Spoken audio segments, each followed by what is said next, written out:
Hello, and welcome back to 13 Days of Horrible Crafts and Even Scarier Stories. Today I'm going to be reading a wonderful story called Grandma's Secret. This comes to us by Ksenia. I will have her YouTube channel linked down below. She does movie reviews, and she's really awesome. So thank you again, Ksenia, for letting me read your wonderful story. And here we go. Holding hands with her granddaughter, the old woman slowly made her way across the local children's cemetery. The beautiful lush green grass and vines covering the plots turned the graveyard from terribly depressing to lovely. "Why is it that only children are buried here?" little Lucy asked curiously, looking up at her grandmother. "Come on now, I've got a story to tell you," the old woman replied, leading her to a fine white bench, the paint chipping off from decades of use. The old woman grunted as she sat, her body declining as she ages. "Story, Grandma!" little Lucy exclaimed, letting go of the old woman's hand so that she could clap. All right. How should I start this?" Taking a deep breath, she tells her tale. Well, long ago, before this town even became a town, a group of settlers moved in. They had been here about 50 or so years, ancient compared to you, little lady. The old woman plays with a strand of Lucy's hair. One day, a child disappeared. Everything was in chaos. The mayor held nightly meetings, the sheriff was out at all hours, and the families banded together in order to find the missing child. They kept the search up for a year, then they gave up hope.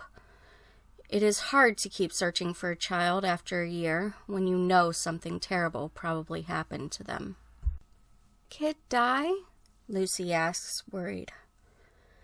"They found his body a year to the day that he disappeared, in a graveyard, ready to be laid to rest. The town was in a tizzy and nobody knew what to think. His parents were distraught and became a husk of their former selves. They buried him, and the town tried to move on. That is, until the next day." Grandma coughed, pulling out her old and fraying handkerchief. "But when the next day?" little Lucy demands impatiently. "Another child disappeared. This time it was the sheriff's little girl. She was about 4 years old, and her disappearance was under the same mysterious circumstances. Since it was the sheriff's daughter this time around, the mayor quickly put together a task force of men from the town and organized a strategic plan to find her." The old woman took a deep breath, placing her handkerchief back into her breast pocket. "Where was the girl?" Lucy cut in.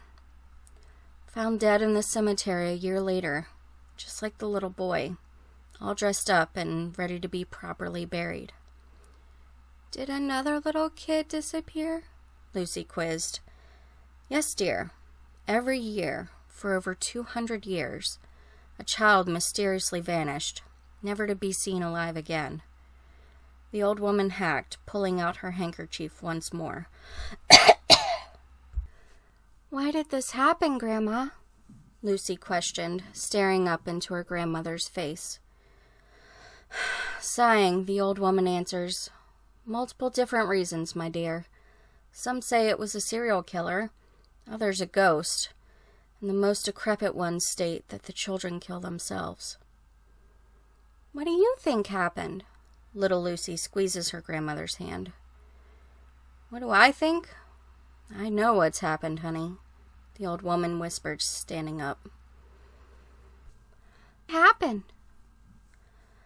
"Follow me, dear, and I will tell you," the old woman instructs. She walks past her granddaughter and into the forest of the cemetery, where all the forgotten children sleep. Walking past gravestones dated in the 1700s, covered in dirt and barely readable, she keeps walking with little Lucy. As dusk starts to approach, they arrive at the gravestones of kids from the 1600s.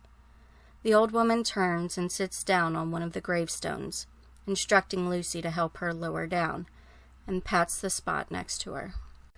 She sits and asks, "What are we doing here?" "Honey, This is where the first child who was taken is buried. He will sleep here peacefully for all eternity, just like you will as well," the old woman says gently, giving Lucy a hug. "What do you mean, Grandma? I'll be here soon?" Tears well up in the girl's eyes, falling swiftly down her plump face. "Yes, dear, as is tradition every year.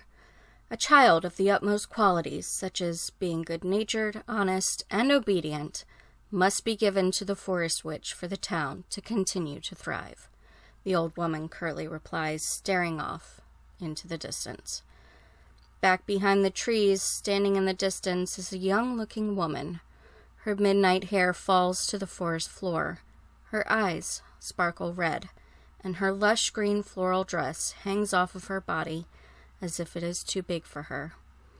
The witch makes her way over to Lucy quickly, as time was of the essence. "Going with her?" little Lucy sobs. "Yes, Lucy, she will take good care of you." The grandmother kisses the top of Lucy's sand-colored hair, standing her up. The witch reaches out and places an arm around Lucy's shoulders, guiding her into the forest. Always remember that Grandma loves you. And that is the end of day 2 of 13 days of horrible crafts and even scarier stories. I sincerely hope you liked this story. Again, I'd like to give a big thank you to Ksenia for allowing me to read her wonderfully spooky story. As I said earlier, her YouTube channel will be linked in the description of this video. Please check her out. She does awesome movie reviews. Thank you again for watching, and sweet dreams.